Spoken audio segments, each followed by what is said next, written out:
Hi, hey, what's up, basketball world? My name is Dimitri, and it's 3betterthan2 podcast. I'm fortunate enough to start it up. This is my first guest, Coach Dylan Sales. I'm fortunate enough to call him my friend, and then let's just go from there. Um, I know you've been on a coaching staff for Trinity International as a college, Kankakee High School. How far did they go? We won a sectional my only year there. All right, and then after that, you were at Christian Heritage Academy as a head coach. Yeah, I was the first ever girls head coach there because they went away from co-oping with another school.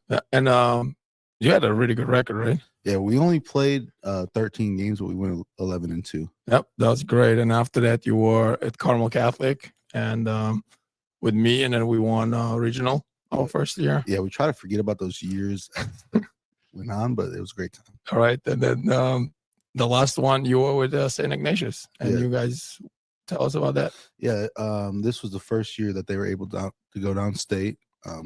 Now this team holds a record for most wins, boys or girls there, and we ended up 34-5 and finished second in state. Great. So maybe tell about more. How was that experience, and what do you take away from that? Yeah, so it started last spring after we were done with Carmel.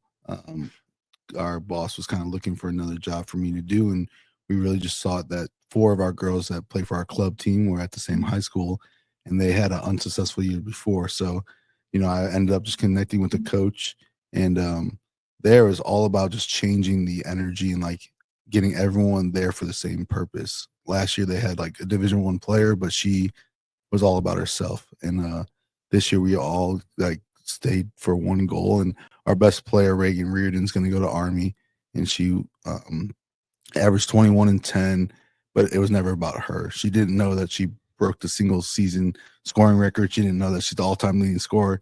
She just wanted to do everything to help the team win. So it was really just a great group of kids that helped us win a lot of games. Yeah, I feel like that's the best when the kids bought in.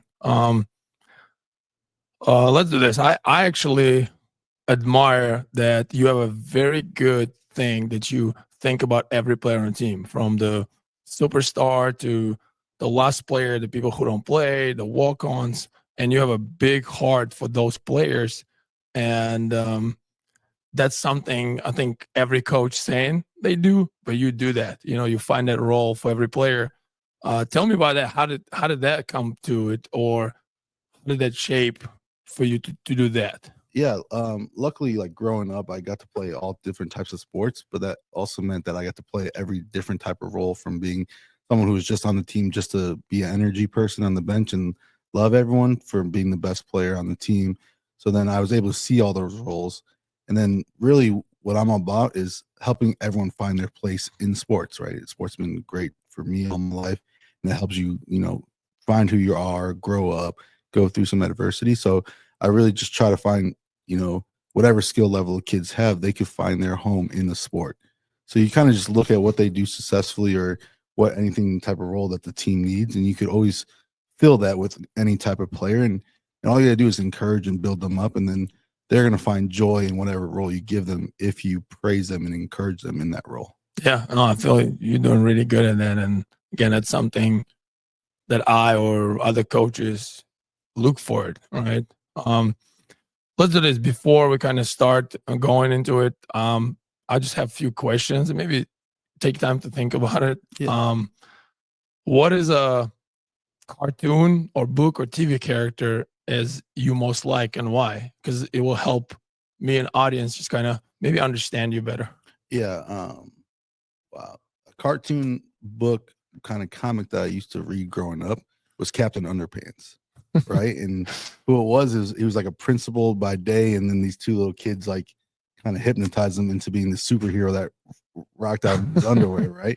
And I feel like for me, if I want to be a superhero, I want to be one that's comfortable in whoever they look like. Right. Yeah. And this guy's running around in his underpants, saving lives, changing the world, and That's kind of making it a funny. better place. And he's just comfortable with whoever he is, and he's not trying to be anyone different. He just is who he is. So that's kind of probably who I would like lean towards. I can see that. That's great analogy. I think you are Captain Underpants. All right, tell me why do you do what you do? What is your why? Yeah, my why is I got into coaching, or I got into sports real young, 4 years old, and then I was able to be good at a young age where people wanted me to coach younger kids when I was in high school. So I started working youth camps in high school, and I just saw that like it didn't matter what sport it was. And then I just kind of fell in love with basketball later on in my life. But just every sport I was able to play, I was able to show love to the kids that they love the sport. And then, continue to just impact people and help them find who they are and give them, a little bit of a workout, but also give them a home when, not everyone has the best home life, and just a safe place for everyone in sports that we love. I can see that. And again, I think you're great with any players, the kids too. And I have 4, and you're great with them and for them. So I appreciate that. Of course. Let's do this. When you close your eyes, what are the first basketball thought that come in your mind? I close my eyes. First basketball thought. Well, recently it's the St. Ignatius season we had. Is it on your kind of, you just imagining it? Yeah, just the season was just so like magical, and at first I was like still upset about the state championship, but then now like when I just close my eyes and think basketball, like it's that journey that those girls went through, and like we're not easy coaches to play for always. We pushed them to their physical limits, right? So, and they never once complained. We had girls that definitely never had to work this hard ever in their lives, and not one day where they're like, "Hey, like I'm tapping out, like I don't play, and I'm doing all this work for no reason." So it's that whole entire journey of this season is just always on my mind. Got you. Tell me this. It's a typical question, but maybe you can elaborate on it. Development versus winning, and we both coach in a program, right, full package that is about development. And what do you think? Is there a difference? How do you put it that way? Yeah, when I was younger in my coaching career, I felt that I was confident enough to win games with not getting the best out of every person, that I can manipulate any kind of situation to benefit our team to win. And then I felt later on that I was doing a disservice for those kids because I was just solely focusing on winning and I didn't get them to the best ability. So now I've kind of rotated in where like, sometimes I'm going to lose games and it's going to be okay because this player never played with the ball in her hands or his hands before. And now they're getting more comfortable off the dribble, making plays, making decisions for their own selves. And like, nobody cares about my record at the end of the day. Like, especially at full package, we're just here to, get kids to the best potential. Yeah, I agree. I think for me at least, it's a player development, it's a team development, it's a character development, and then winning come as a side effect. Mm-hmm. Because if your character is developed, right, and you're looking for that, you're looking how to win with others, and that's pretty good. I like that. When last time you played? So I just got to play an 8th grader girl one-on-one because she was talking trash. So I beat her 1-0. I had the ball first and I scored first possession. And then but that was a fast game. Then I called the game real fast. Told her we were just playing the 1. But no, we used to play a lot last spring. And then when I fully indulged in this St. Ignatius season, I honestly didn't spend any extra time away from them. But yeah, it's been about since last spring now. Okay. Did you play with them in open gym or just with the adults? Oh, actually, I did jump into a couple practice when some girls got injured and just kind of like picked up the energy. We do some defensive drills, and if they're not talking or they're not going hard enough, I jump in and I just kind of go wild and let them know like what they should look like. And if I could do it at 32 and looking like this, like they're young and athletic, they should be able to maximize themselves. I do. I always suggest coaches to play until you cannot no more, and if you can, that's pretty good. What was your most memorable transformation with players? Most memorable transformation with a player. I guess one that I've been working at for like 4 years now is this girl named Emily Naraki. She came in and she was already like 5'9", and everyone kind of just played her as the point or the center, and she just blocked shots and kind of like hang out. And I don't know, from day one, I'm just like, let's just give her the ball and see kind of what happens. And the more game reps she has now, she's been on the AU circuit, been playing point guard for 3 years, and she's honestly been really dominant. She was fortunate enough to get her first Division I offer as a freshman in high school. And now we're looking to try to get her on USA trials and kind of just seeing where the sky's the limit for her. Yeah, no, she did. She's a different. I do say when I grow up, I want to be Emily Naraki. All right, next one. Let's do this. If you have a choice to be assistant coach to any coach in the world, who would it be and why? Honestly, not just trying to like praise you or nothing because I'm on your podcast, but the 2 years that we spent at Carmel, like we were in it, and there's maybe other coaching staffs are like this where they get there early, but you know, we wouldn't have practice till like 3:30 or 4 or even 7 o'clock at night, and you would get there at noon, and we'd go lift together, we'd eat together, and then we're just like throwing random game plans on the walls and just like trying to. That's true. And both of us were just trying to like grow as coaches, but also as like our coaching staff. Yeah. And you know, it was a lot of fun. So honestly, we watched a lot of film. We had a lot of drawing on the boards.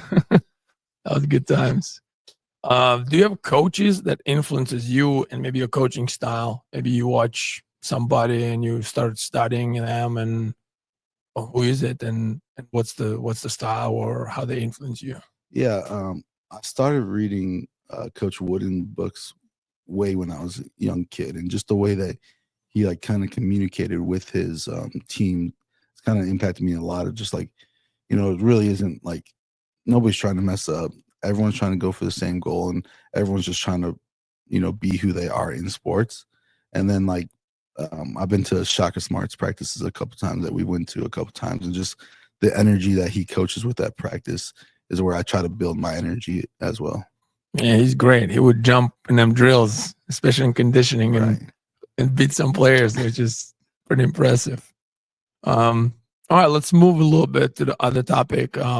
You play soccer, and you're a really good soccer player. You have a Division I offers, right? Mm-hmm. Until you got hurt, and then you kind of got away a little bit. Now, tell me this: what can you learn from other sports? And I would just guess the soccer would be something that you can learn from, that you can apply to basketball, and maybe people don't see that. Yeah, the main things you learn from specifically soccer is like the spacing of the soccer field is so much greater than the basketball court, and you need to kind of know where everyone is going to be moving instead of where they're at on the soccer field. So then I think Steve Nash talks about it too. Like the game is so much easier on a 94 by 45 foot basketball court than the huge soccer fields they used to play on. So the movement and the court vision and just kind of like feeling the spacing is kind of like what soccer really like dumbs down when you go to basketball. Yeah, I do think it helps you with spacing and of course conditioning. I feel like there's no timeouts. You got to catch on the fly. You know, if coach yelling something far on the field, right? So you got to kind of adjust to that. You got different formation. As a goalkeeper, it's good because you can see the whole game and anticipation and stuff. Though I do think, you know, basketball can learn from other sports. Right, and also in soccer, you have your some people call it your sweeper. It's your center defender, and they're the one that's supposed to be like the anchor and the voice of the defense. So it kind of helps you ready for zones, or it kind of helps you ready for, you know, like your center is supposed to be your voice on the basketball court about all the rotations on defensively. Well, so I didn't even think about it. Huh? Yeah, position by position, you got to do a lot of different things. Okay, that's pretty good. All right, tell me this. And you can interpret this question as how you want. End of the game, who plays? The end of the game, who plays? The people that I can trust make a decision that's going to best benefit the team. Does it vary from game to game? Does it vary from the season?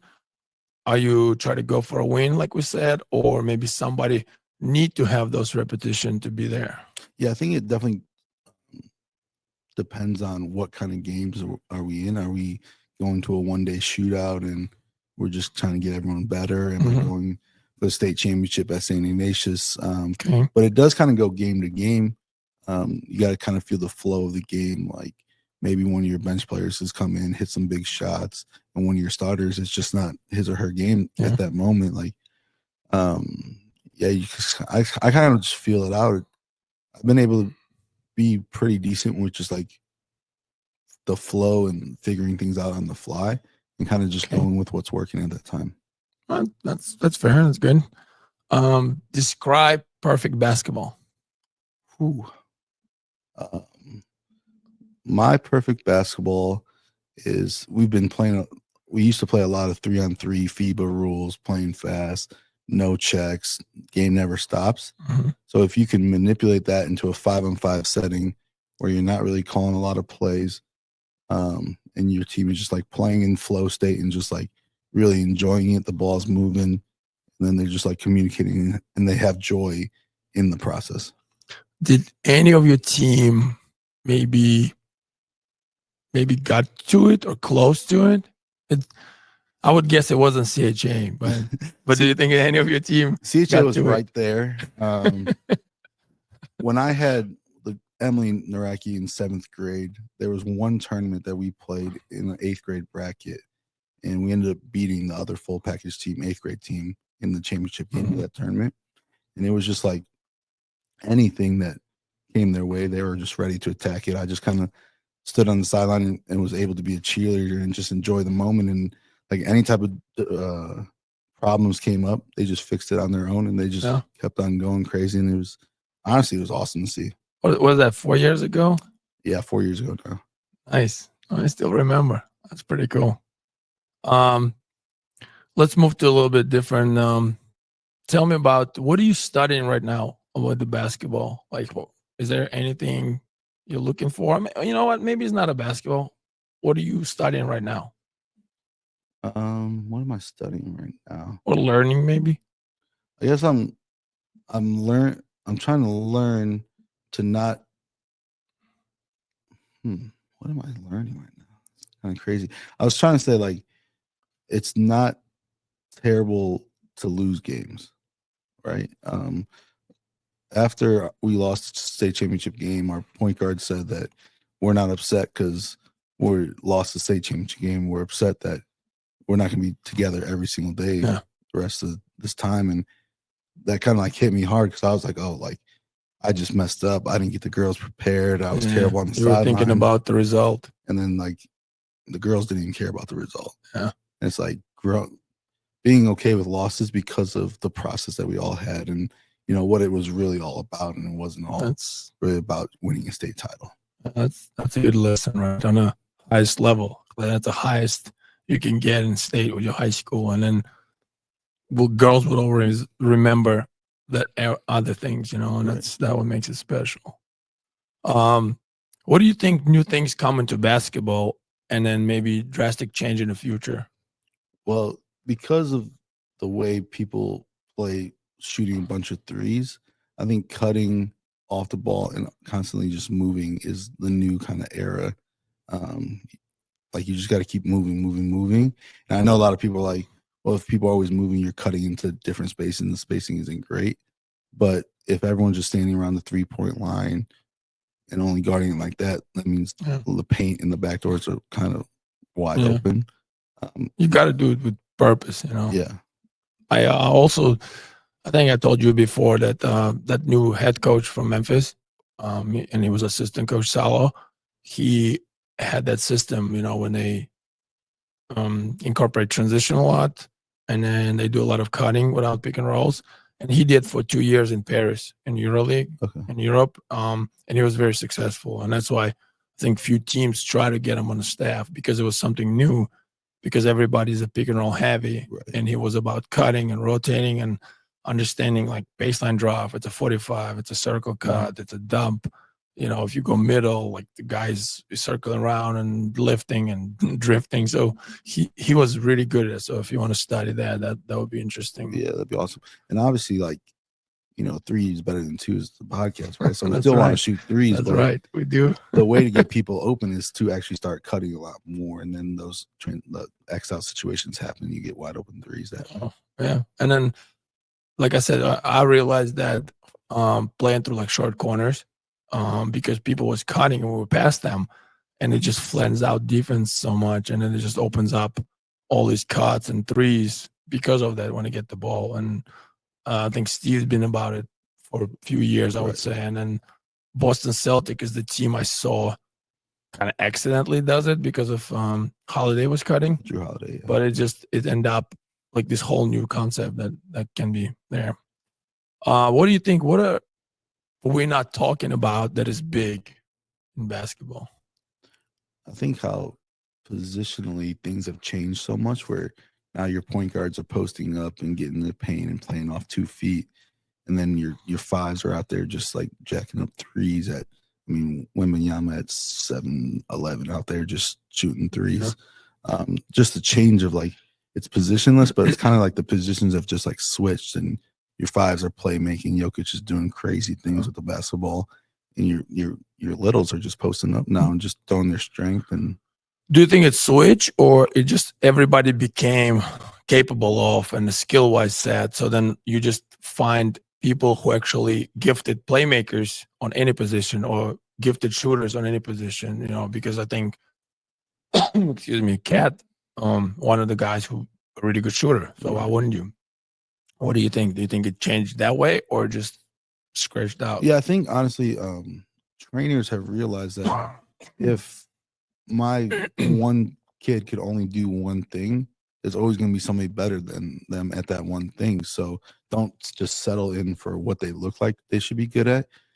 Try to diversify their training, and then everyone finds their own skill level then, and then it's kind of just like going with the flow of where basketball's taking everyone now. Yeah. Have you been working on anything exciting recently, like with basketball? Maybe something new? Maybe try to incorporate something? Yeah, I mean, for full package on the girl side, a lot of them, we're not doing a lot of like defensive switching and different schemes and different like it's a lot of man-to-man and a lot of trapping. But so I've really been just like trying to throw out some of the old Golden State Warriors like triple switching or pre-switching type things with the teams I've been coaching now, and just like expanding their range of what they believe they could do on defense now. Okay. Yeah, that's exciting. I like that. I like that when people like experiment with stuff, especially right after the season and it's new season begins and you got less pressure of that, and you can just really see what's can work or what can work and what cannot. Tell me this: what does a good coach mean? And did you ever have one? And are you one? I guess like a good coach could be a lot of different things. Like it kind of depends what the athlete is trying to get out of the situation. A good coach could be something that draws great plays and could help somebody score, or a good coach could be someone that drives a kid home after practice because their mom and dad work 2 jobs, or it's a single family home and they don't have rides, or it could be one that puts your arm around you in the hardest moments of your life. So I've been around a lot of good coaches, like Terry Rogers, who just retired at New Trier. She shared in our group chat like her favorite picture ever, and it's one of her players that missed 2 free throws to lose the game. And the girl's like bent over crying, and she's just there just to hug her. And that's what to me is a good coach. And she told us it was like one of her favorite moments, when you build somebody up. Yeah, we'll try to get her on this podcast eventually. I do like to talk to her. What do you think? Are you the one? I would like to say so. We had our basketball banquet last night for St. Ignatius, and a lot of tears were shed and a lot of joy was talked about, and there's a lot of thank yous. And I think that, Lord willing, like those girls will be in each other's lives the rest of their lives, and I was able to be a part of that, putting that together. So I think you are. And then you're rocking St. Ignatius shirt colors too. I like that. um, what advice would you give to players, to future players, maybe who's starting now or growing up? What would be your advice to the future? A couple things. The one major one is never stop learning. Even when you get to the high level, if you're playing varsity as a freshman, like don't think you've ever made it. Just continue to learn and ask questions. And then the second one is enjoy the journey with the people that are on the journey with you. Don't make it all about you and your journey. Yeah. Really just stay connected with those people that come along the side of your journey with you. Okay. Do you think it's harder now compared to maybe a few years later to be a basketball player and to enjoy that process?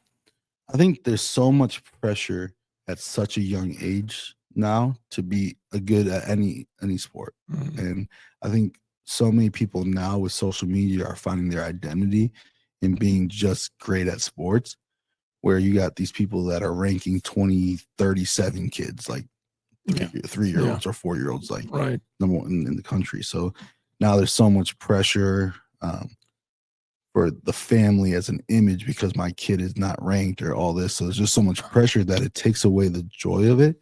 But there's a lot of great people out there that are helping kids along the way not think about what they could get out of it, but reminding them of that first day you picked up the basketball and fell in love with it.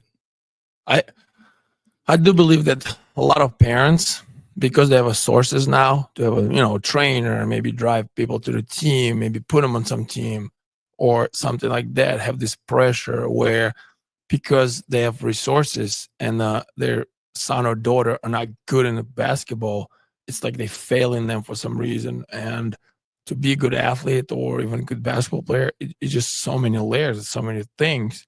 And I feel like people feel they're failing, and because of that, they get out of their character and they overdoing things. So I think just from that point of view, like you said, I think it's a little bit different right now compared to. And then like everything is so like result oriented that even like TikTok, like we get a funny video in 15 seconds, every swipe of your finger, there's another result.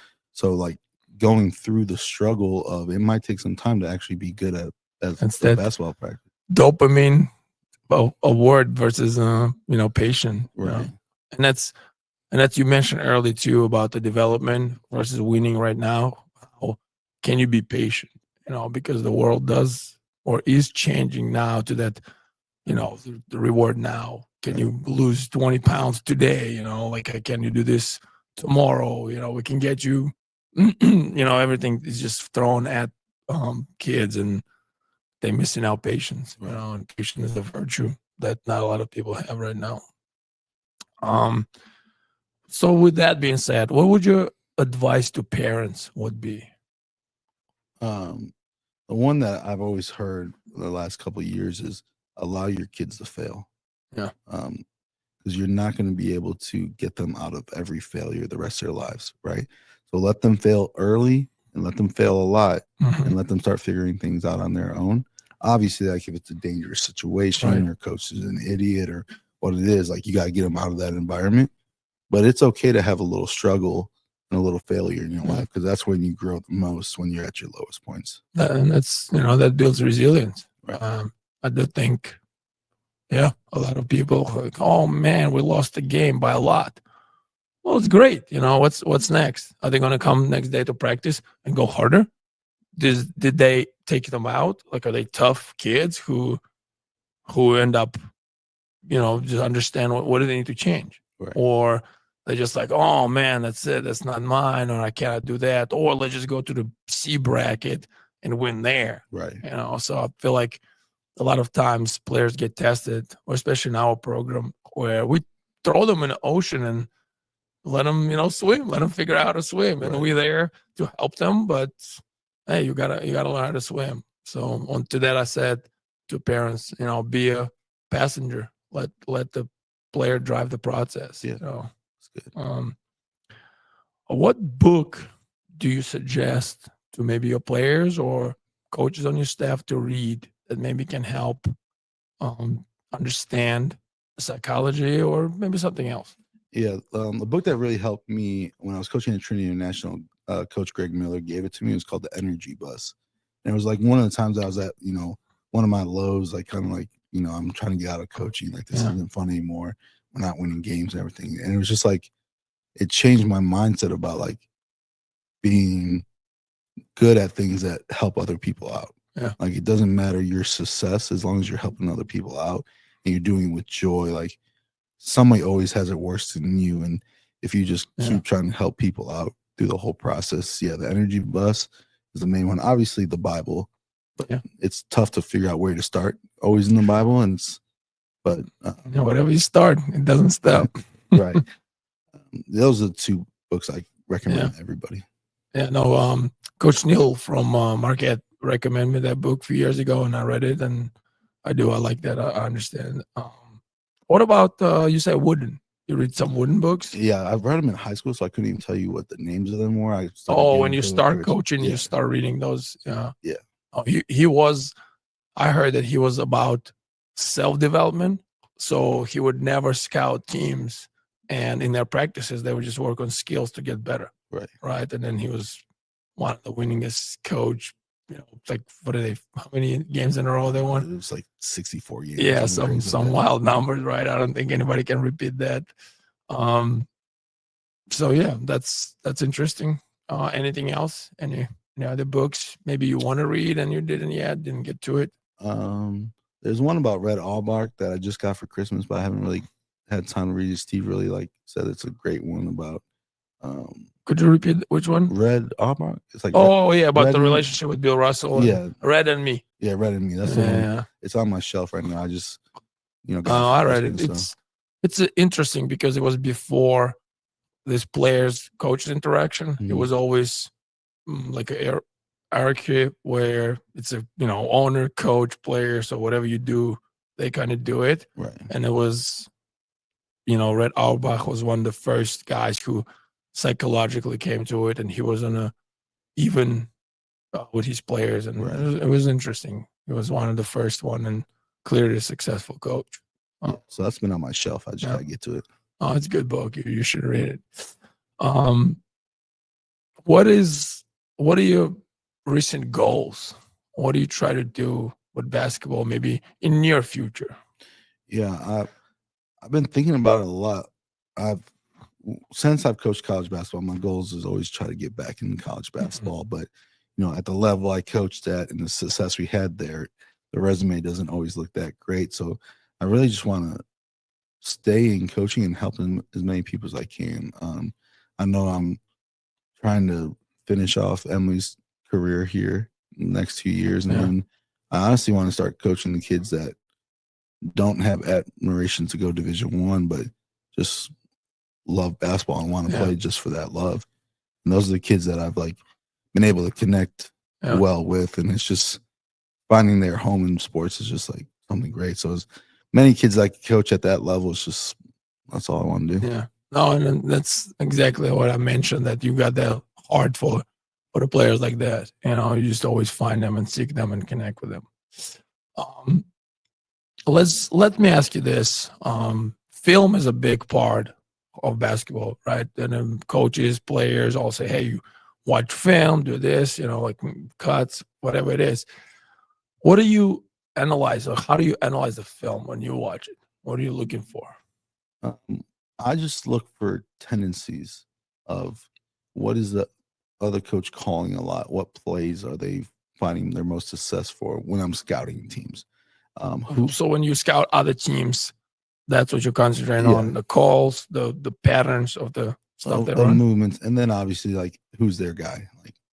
The best way to beat the team is take out their guy. Right. So what is their guy's favorite thing to do, and how do I limit them to do that?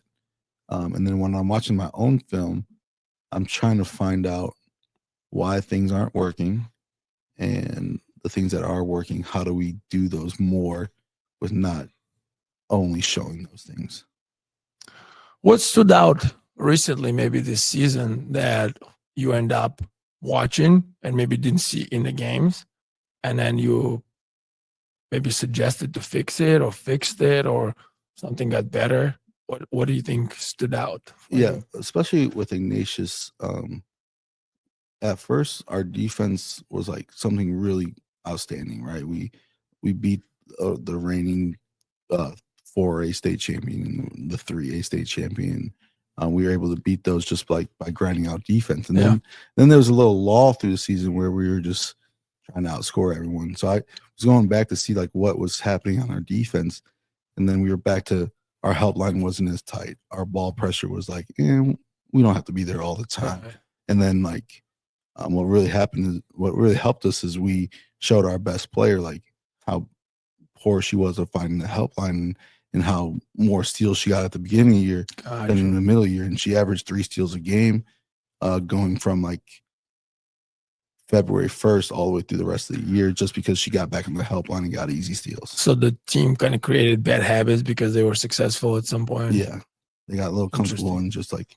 Was the practice change, or did you just maybe pay attention more?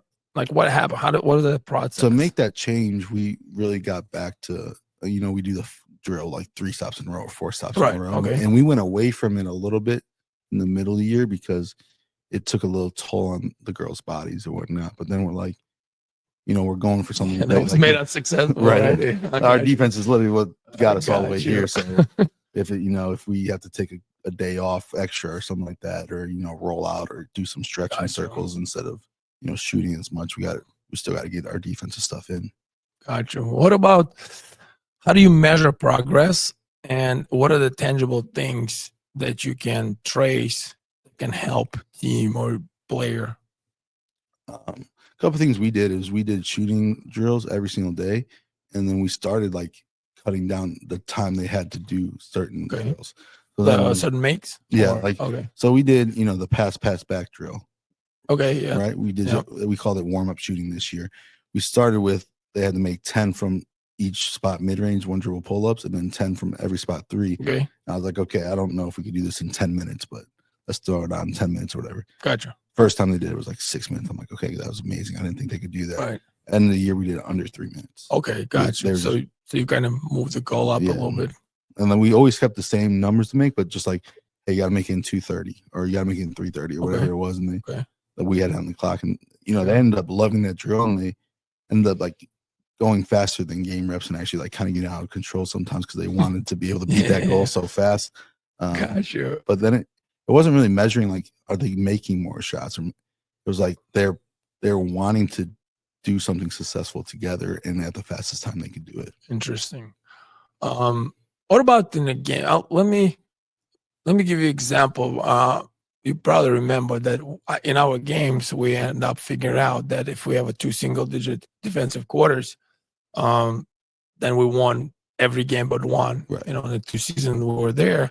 So for us, if we have a 1 single-digit quarter defensively in the first half, we would go into halftime and like, hey, 1 more and we're gonna win it. So let's just come out in the 3rd quarter or right before 4th quarter. Hey, 1 more quarter and we're winning it. All right. So it was something tangible that you can count. Do you have, I know some teams have kills, some teams have deflections, some teams have those energy points. Do you have anything like that for your teams or in Ignatius? This year we didn't really have anything like that we told the girls. We averaged like 17, 18 assists a game. And we were always trying to get to the 15 mark, but we didn't really like communicate with the girls. Gotcha. It was just, we didn't want to hold them to like looking for specific stats to make them successful. Gotcha. We really just talked about if you rebound together, if you play defense together, and you share the ball, we're going to be successful. Just more on a flow versus specific statistics. I believe that too, because sometimes it can be overwhelming and people overthink. Like, oh, we got 14 assists. Does that mean we're not going to win the game? Now start passing instead of throwing up for shots. Right. So I can see that. That's a good point. Anything else? What about in college team? Do you remember? Yeah, that's when we started. We did the kills, and we tried to do 3 kills a half, because in men's college you play halves instead of quarters. I mean, for everyone that doesn't know, a kill is 3 stops consecutively. So yeah, we try to do 3 each half. Okay. And when I was at Trinity, that was Coach Boomer Roberts' big thing. And the games we did it, we were like 22 and no, not 22, 16 and 3 or something like that. Okay. So very proven statistic on that, right? Okay. What is a successful season for you? What do you think? Successful season. The reason we say that our Ignatius season was so successful is because of those 14 kids that we got to celebrate last night. Obviously, winning usually solves a lot of problems, but at the end of the year, we were playing 6 deep, and those 14, the other 8 girls were just all about the team, and it was like they were a real family, so that was great. But even at like Carmel, our first year, we won a regional, but we won like 15 games. And I would say that was a successful year because it was our first time as a staff. Yeah. Coaching kids we didn't even know besides one kid going in. And yeah, there was problems along the way, but the kids got better and we got better as a coaching staff too. So that was successful, even though we didn't win the top prize. Yeah. No, I agree. We build a relationship that till this day, and it's come back to like, what is a good coach? Is that the guy who won more games, or is it the guy who will come to the graduation of your kids, or it's the guy who you need to call if something happened and they will come and help you or pick you up. So I do believe, tell me this, can a 0-25 season be successful? I think you can learn out of almost any situation. Yeah. So if you could learn and grow out of that, there's definitely ways to see that as successful. Like, there's some colleges that don't have the resources, but you're helping kids live their dream out of playing college basketball. You're going to get them in a healthier lifestyle. Sometimes you're helping them pay for college. So you're doing things that help them beyond just a game of basketball. Even if you go 0-22, there's definitely college out there that they're in conferences that they have no chances of winning ever. Even to be honest, like Carmel, they're never going to win that conference. They don't recruit. They're playing against the best of the best. All right. But can they find success in the losses? Yeah. Yeah. Well, it was tough. And then that conference prepares you because it's 4A schools, a lot of so it prepares you to the playoff. It's a little different now with the new IHSA, but yeah, I can see that. Tell me, I don't know if you know, let me ask you like this, and it's more psychology. How a lot of older players always say, yeah, we played, we played a lot and we'd go to the playground and play a lot. Right. So I have this theory that it's called busy playground. How do you create that now? And let me explain what I mean by that. When you go in a busy playground, first of all, you need to be picked. So for you to be picked, you need to play the right way, right? To win and stay on a busy playground and keep playing, you got to win, right? So then as a person, first of all, you need to look up to part one, be a good defender, right? Find best players to play through, and you might be the one, right? And it's just this theory that how do you create that? Because that grows a best player possibly be because of the busy playground. And we went through this, right? Especially as a younger, you go to the older, and like if somebody pick you up because they have 9 and all of a sudden you're playing, how to stay in there? Because if somebody else shows up, they will kick you out. So now how do you stay? Like you got to play defense. You got to pass the ball. You got to set good screens. You got to find your best players. You got to understand basketball, So what do you think? How do you can simulate that now? Yeah, we're fortunate enough at Full Package where we have 60 kids in practice sometimes. So sometimes you can get sit out if we're trying to run full court or something like that. But at a high school where you only have 14 kids out, it's kind of real difficult to do because, you're just going to sit 4 kids out and just play 5-on-5 the entire time. I know like on 2K, they have playground just like that. Right. And kids nowadays will just go to a different court and be able to play. So they've never experienced that even Right. in the virtual world. So it's a little more difficult, but I think like removing kids from scrimmages because they consistently do things wrong. So, hey, if you can't do this right, you can't play in these games. So then they're going to start working on doing those things right. Because you're always going to have some subs that you could just let play, and then maybe the kid doesn't play the whole day because they still can't get defense rotations right or setting screens. They just want to try to score, and that's not the main role on the team. And I feel like that's when it comes to that, first of all, being resilient, one, to get that pressure, right? Like if you're not playing, what are you going to do? Are you just going to go somewhere else? And that's what it comes, again, a transfer portal, different travel teams, and this cycle, because if you cannot handle that at younger age, you become this person who play for different programs, who go to different schools. And again, it's just this vicious cycle that can continue. So I do think at some point, what I start doing, like, hey, if you don't make your runs, you cannot play. Right. So at some point, people like, I got to make those runs to play, and then Bobby Knight say, like playing time is the biggest motivator for everybody. Right. And nowadays, especially with the travel basketball, where you can find different clubs where you can play, or they build around you, that it's interesting to do that, right? Like, what do you do with that? Right. So I think, that's just interesting topic. What about, let's say you heard that, right? That the game is more mental at the higher level, right? So how do players train for that aspect compared to everything else? I think it's finding ways to get into difficult situations.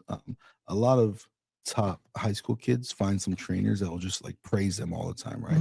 If they're only being praised up until they get to college, and then they might not be the guy in college anymore, so then they're not really prepared for that moment. So like when I watch you train Modest, right? You're not always telling Modest how good he is. You're like, bro, like your form's trash, like you're not going hard, you're cursing, you're like not running after your rebound, you're getting all upset. Like, we don't do this here. Like, I want to let the sixth graders do that. Why would I let you do that here? So it's searching out people that will tell you truth, and that'll put you in situations that aren't just that comfortable. Yeah. How do you communicate that? Because again, a lot of times people take it personal maybe, and they get their feeling hurts. And nowadays, all of a sudden you have mental problems because you're feeling got hurt. So how do you communicate that maybe with players? Yeah, it's you have to start building relationship and rapport with your players before you kind of could push them to that limit. I was talking with the 8th grade girl that I whooped 1-0, and blowout. And I was like super hard on her because one practice there was a group of like 3 6th graders and 2 7th graders, and the 8th grade team went zone because they couldn't guard them man to man. And I was talking so much trash to them. I'm like, y'all going zone against 6th graders, like who y'all think you are, like talking trash to them.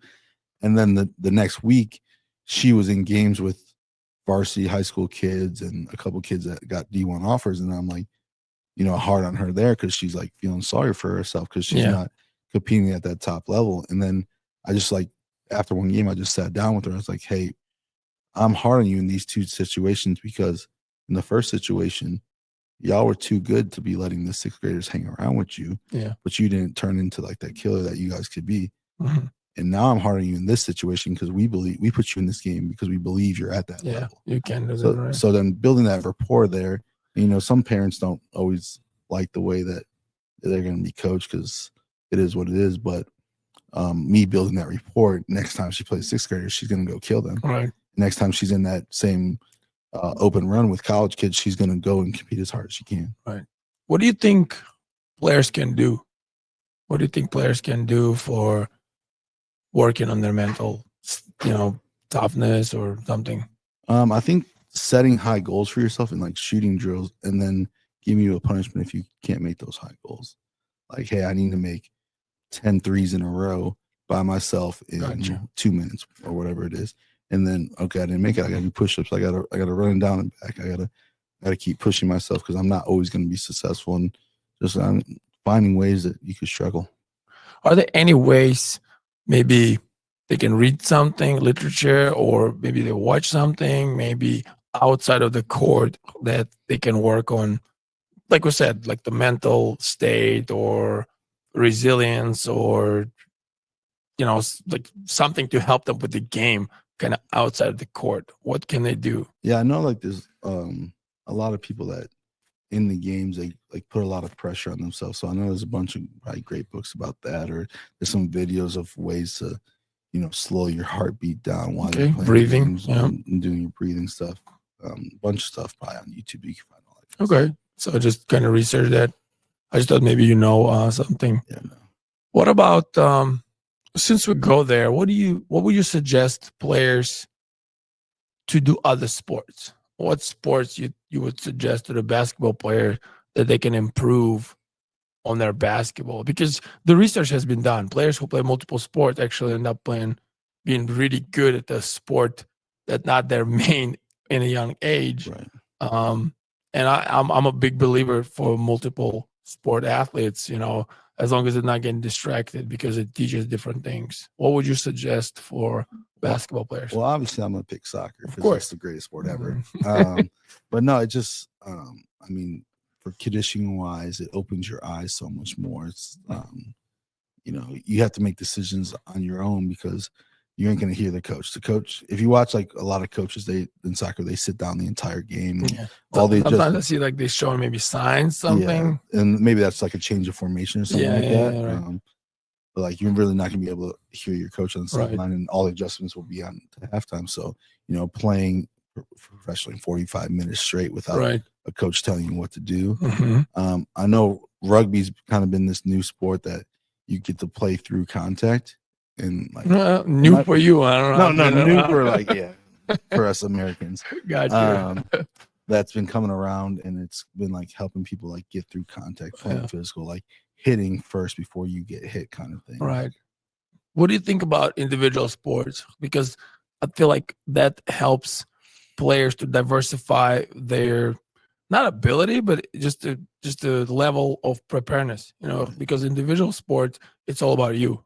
And you can't hide behind team. Like you ever had a bad game, or you can not sleep and eat, and then you show up, and then you might get away with going, 5-on-5 with the 4 players who can help. Now, if it's an individual sport, then you miss out, and you don't run as fast, or you don't swim as fast, or it's a karate match, right? And then you didn't get prepared, and so now it's this pressure on you versus others. Do you think that help in some way? Yeah, I know. So we had a golfer on our St. Ignatius team, and it kind of like helped her a little bit with like pressure and everything like that. And like, she was struggling to, shoot the ball at the beginning of the year, and we're like, your best part of your golf game is your putting, and that's the most concentration you need. And it's like all about you, and everyone's staring at you. Like, like what do you do on the putting green that you aren't like thinking about on the basketball court? And then she became like the best mid-range shooter, like Sean Livingston out there. Like, I got you. Doing her thing out there, and it was just like that golf concentration really was like, oh yeah, I do it here. Why not do it there? Yeah, no, that's pretty cool. Since we talk about Ignatius again, can you tell us about the Generals? Oh yeah, so we have the Washington Generals. They're the mostly baseball players. Okay. And we just always think that we have high enough athletes that we need to play against boys. The best way for girls to get better is play against boys. Right. And they would come in, sometime 3 times a week or 2 times a week, and we just full court scrimmage. And then during the playoff time on our run down state, we would have them one day and we'd play half court, and they would kind of play the defense that the other team would play, and we'd play against them. But so they were like a scout team. Yeah, basically a scout team. Yep. But then another day they'll just come and like, hey, press the crap out of us. Don't let us catch the ball and make us like come beat us. Like, do what you got to do to not make it easy on us. And then, there's some girls that are just out there better than like Reagan is just better than them all, right? So she could find success. Reagan. Yeah, she's the greatest. But yeah, they're the Washington Generals, and it was great. And then the captain of the Generals was Johnny, and he actually missed his mom's birthday to come watch us win our sectional championship game, and they were along for the entire ride. So Yeah, no, great to that's see. a tough story. You did tell me that. It's interesting. Tell me this. So again, let's come back a little bit in psychology. And I have this theory. It's called midwit, where people, it's like a bell curve, Mhm. right? And people who on one side of the bell curve and another side of the bell curve eventually come to the same solution or same decisions. And the people who in the middle overthinks, right? So like with shooting, I say sometimes like you got to be dumb enough to be a good shooter, right? Every shot is a good shot. So then let's say you got person on this side, it's like, hey, I'm just going to shoot open shot, right? And then you got this Steph Curry who's like, hey, I worked good enough that I'm a good enough shooter to shoot every shot. So they come up with the same solution, then that's a good shot. And you got these guys in between or girls in between who overthink things. And same with lifting, like, hey, lift heavier, rest, have more protein, lift heavier, rest, have more protein. And you got people in between who are like, hey, I missed 30-minute window after I didn't do this. Do I lift 5 reps or 15? And they just overthink everything. What do you say with basketball, right? How to not come to this? How to be on an intelligence side, or how to take it maybe all the way to the nature where it just takes over without thinking? Yeah, I really just say like play without thinking about yourself. Right? Overthinking usually happens only when you're thinking about yourself. So when you're thinking about, winning the game with everyone, you end up on one of the two sides. But if you're only focused on like, man, I suck today, or I can't make a shot, or I haven't scored in a while, I need to score like some points, or this person's not doing this. Well, every selfish thought is the first thought that leads you to overthinking. So that's interesting. I never thought that way. That's how do you play without thinking that, right?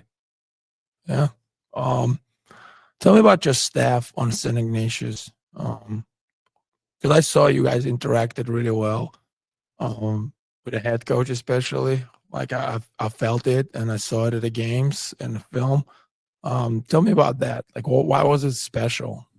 Well, especially because Cara Doyle's the head coach, and we've coached her son, and I've coached her daughter as well, and we just kind of connected. And she's so selfless that she, cares about everyone's opinion, like everyone's input, not opinion, input on what they think is going to be the right thing, and then ultimately we come to most decisions like together as a whole team. And she really does a great job of making it about something more than just basketball. She seeks information about her team a lot, right? Yes. And like she was always like looking to ask people that she respected in the game. Matt Monroe's the boys coach over there. Oh, I love him. He's a full package alumni. Oh yeah. And we'd have him in the office all the time too. And he made 2 great runs downstate, and he got lucky that he didn't run into Carmel, and that's the reason he got down the first year. But so like when we were on the journey, like we were just like, hey, we've never done this before. Like, what should we do here? And then Coach Tom McKenna, he's been there since I think the school was started. He started the girls program. He ran it like really well. He was an assistant coach, right? So he was assistant coach for the boys, and then I think he was assistant coach for the girls. I don't know exactly his whole like journey there. But like when the girls program started, he was on staff at least. Gotcha. And then he went to Hinsdale Central when Cara ended up getting the job. And then it was great when they got to reconnect on the staff. And then Coach Angela Cladis, she does all the work that no coaches really want to do. And I told the girls, like, we're not here winning, a super sectional if it isn't for Coach Cladis, because she literally, like, anything we needed, like we got film on this random CPS school that we'd never even heard of, because she like went to deep dive into Huddle and all this YouTube stuff. Found somebody. Like every film we ever needed, like she was able to do it. Any type of admin stuff. And then like she was the first coach that sat next to the girls on the bench or whatever. And every time a new girl sat next to her, they had joy for the whole game. No, I thought she was a player who just heard, What was your biggest impact, you think? Because you might not know, but in your opinion, what was your role and what was your biggest impact outside of the running single against 2-3 zone? Single never fails. We called it Indian, but yeah, I mean, I just felt like I was a new breath of fresh air to the program, Okay. where there was a lot of pressure on the year before I got there, and then it wasn't as successful as they wanted it to be. So just you know, a younger guy that's gonna just be a cheerleader, get the energy high, and then also be able to answer some basketball questions that they had, and just I feel like I care about players way more than anything else in basketball, and the girls needed to feel like they were cared for and believed in. Not true. What about strategies or like player development or maybe helping with some skills practices? Yeah, I mean, I'm fortunate to come from full package and take as much stuff from either what we did at Carmel or full package. And I mean, we ran a lot of the similar drills that we ran at full package, like the warm up shooting, the 4 stops in a row, a lot of zone offenses I stole from you, and you borrowed. Yeah, and then I mean, it was just none of the coaches were ever limited to saying anything in practice. Like, we were able to just all kind of act like we're all equals, and it was a really fun and exciting environment to be on that staff. And while I was there, I was able to be good guy, bad guy, whatever I needed to be in that moment. Gotcha. What else? Tell me more about outside of Ignatius, right? It's a little different, and we talk about travel versus high school and how high school maybe a little bit more pure, where you're fighting for your area if you're in a public school or for the team and school and camaraderie. Tell me the difference, maybe in interaction, maybe in the teams. And again, I believe we try to do it the right way. Right. But is there a difference? Yeah, I think there's definitely a difference. High school is you're playing for community. You're playing for, at Ignatius, we had, I think, 3 or 4 moms that were in the program. So they went to school. Yep, and played for Coach Tom. Okay. And then now their daughters are playing for Coach Tom. Yeah. So they're like playing for legacy, and I think I assume like most high schools are playing for like that kind of thing, playing for the community. School pride. Obviously, there's a little bit different with private schools and public schools, and there's some private schools that are paying their kids to go there and help them win state championships and stuff like that. But with the travel AAU circuits, I think it's more of a selfish game, honestly. And like when you get to 17U, are you playing? And even the tournament structures, like we play this weekend, we have 4 games. There's not a championship. Like there's bragging rights, but we're not really playing towards a goal. It's a showcase style. And like it's definitely AAU has taken an interesting turn, because most games, like, we're doing showcase style games on non-live event periods where college coaches or Division I coaches can't come watch us. So and then when you get to that 17U level, you're kind of somewhat playing to get a scholarship. Yeah, you force into it almost. Yeah. Right. And there was a team that you had, your 2023s, that like they were one of the first 17U teams I saw that earnestly just cared about playing games with that team. Like, obviously they were really good, and you have many college players there, and they did play together since about 7th grade, and we count. I think they end up playing over 400 games together. So then crazy. By then it's brotherhood, It's a little different. And that's what is so great about the public school systems, if they do their feeder program right. Yeah. Like, that's why I felt like that team for you was a feeder team to make the high school team. And they got to stay together that long. We got to play Washington Community. They're 36-1, I think, the time that we played them in the semifinals downstate. Oh yeah. And they start 5 juniors that played together since 3rd grade. Yes. For their community, and I believe they're going to go downstate again next year. They have a really good chance. It matters. We have a 2025 like that too. Yeah, those kids grew up together. Right. There's like 2 kids that grew up and then left, but like those kids like that Yeah. stayed, Yeah. they were really excited just to Just for themselves. Yeah. Right? Yeah. So you think for at least public school, it's important to get your feeder program right? I think if private schools could get feeders systems going, it will feel more like a public school setting instead of just like going just to recruit Yeah. freshmen or I feel like transfer. some schools have a feeder program even as a Yeah, I as know a like Jordan Catholic school. ran the St. Viator Yeah. one. We started the Carmel one. Loyola had one, still have one, right? Yeah, the Loyola girls have just started one too. Yep. Ignatius is in kind of a weird area, like being downtown. It's like, Yeah, you're not sure who's going to your school? right. Yeah, I understand. What would you think for feeder, right? Let's say we explore that way.